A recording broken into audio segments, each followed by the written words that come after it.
Hey guys, and welcome back to another episode of Guild Wars 2. I'm your host, the Dark Side, and today we are going to continue with the Twilight Volume 3 Dusk Precursor Collection achievements. And what we've got right now is Forsaken Gloom. If you already done this JP, then don't worry, skip all the way to the end. And that's where we're going to get the Twilight achievement at. If you haven't followed along with the sped up video, it's fairly simple to understand. If you happen to be getting an achievement and you want to see if you can get it right away, go to the Wyrmblood Waypoint and Dredgehaunt Cliffs. If you don't, if the door's closed, you need to make your way up to the Travelers Waypoint. You need to make your way into that little tab, and there's going to be a guy standing there. He has 3 books. Each of those books must be read, and you can talk to him in order to begin an escort mission where he will actually escort you down to the entrance to this jumping puzzle mini dungeon is what they're called. He'll escort you down to this mini dungeon, and you'll be able to continue on your path in order to get to Flesh Razor in order to actually attack him, and then eventually, if you beat him, get the Twilight achievement for Forsaken Gloom. Keep in mind that in order to get to him, this mini dungeon has a couple of mechanics, and you're probably going to want at least 2-3 people with you in order to accomplish it. I haven't run back in to try to see if I can solo your dungeon, but if you want to try that, go ahead. But I would really suggest, this is one of the many dungeons in there that I would highly suggest that you do have at least 2 or 3 people with you in order to actually accomplish it. If the door is open like that when you can go in, then you can pretty much probably go in. But when I went in one time to see if I can get to the event without it, it didn't work. If somebody had already done the dungeon, the door wasn't closed, so it didn't work. I don't know if that was just me or whatever. Now, we made the mistake in this part right here where we just didn't talk to the NPC and didn't get him to go across the floor. Make sure you talk to him and you escort. He's gonna give you get the little blue torches, and that's how you're gonna keep the scalp, shadow scalp, whatever you want to call it, away from you by just either planting the fire right at your feet or throwing it in front so that way you can have it. This part's fairly simple. Just dodge out of the red circles, which is like the falling debris, and get him to the door. Once he gets to the door, it begins another stage of the mechanic, and you're going to have to deal with that mechanic. So that mechanic is pretty much, he's going to want you to bring rubble to the door, or it's like rubble or something like that. It's like some pieces of stone in order to activate the door. Get past this next door point. I mean, we had a little bit. The group I was running with was a pug, and we had a little bit of trouble, like coordinating some things. But we made it through. We did team up as a group, so that was good.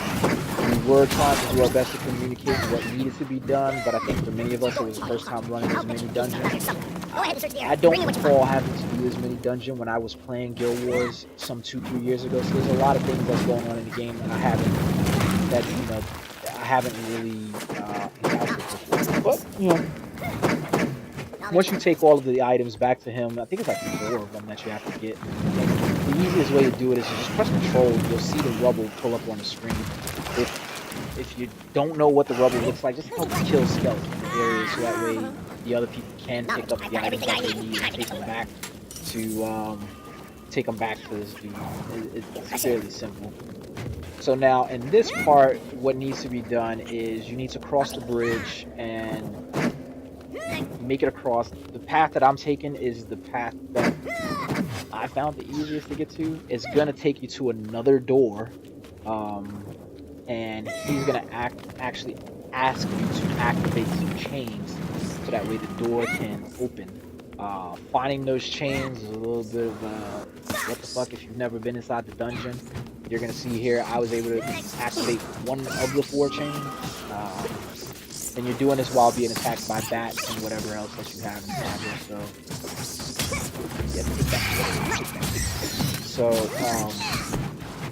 Yeah, just defeat the bats that are there. Help your guys find the chains, and you will see the door open. Again, you're gonna need to make sure that you grab the torches from from the NPC, so that way you're not getting killed or dying. But I was running around here trying to figure out what the fuck was going on for a second, because I hadn't realized that, you know, we have to go talk to the NPC and that he wanted us to pull chains. But this kind of reminded me of Wayne's Revenge, where everything is darkened out. You find it, find the path up or path down, path ahead. And once you figured it out, it's like, okay, well, I don't think that this dungeon should have probably took us nearly as long as what it did. It should have probably been really fucking quick. I would probably say like somewhere between 5 to 10 minutes, not 20 minutes inside of a dungeon. But like I said, none of us knew what was doing, and more than likely, unless you have guildies that are going to help you do this or friends that are going to help you do this, you're probably going to run into the same issues where you're going to run with a pug group, and hopefully this video shows you what you need to do at each part. So we were all looking for the various chains and so forth to see where the freak that it needs to go.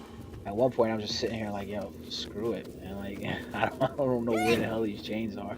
And so I just started running around looking for things, so that way I can next time I come in here, I'll know what to do, because I really didn't think we could accomplish it, to be perfectly honest. And so I was just running around pretty much. But at some point here, I think it is, I figure out, like, yeah, I think there's a chain next to me, because this little object is sitting over here, and I kind of fall into the chain where the chain is going to be. So I can't show you on the video, obviously, where the other chains are, because I would need to actually have to pull up another, you know, go back in here and do it a couple more times in order to show you where that is. But I'm not going inside that damn dungeon again.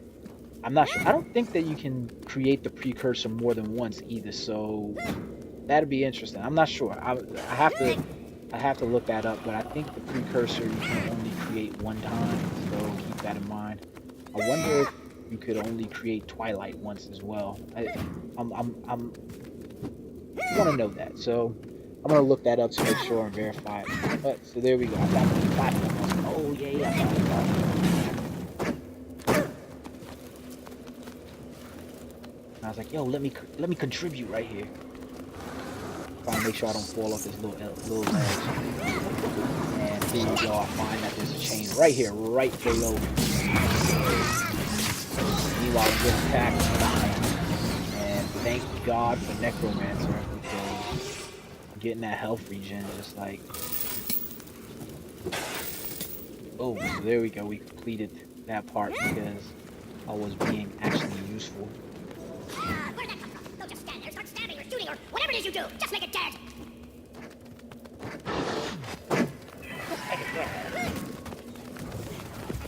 And so here it is, the part where we're actually that razor, I think is the name, and go in there. Now, again, I did go back in here, and when the door was just open, but the group had already finished defeating Grazer, so at that point, it did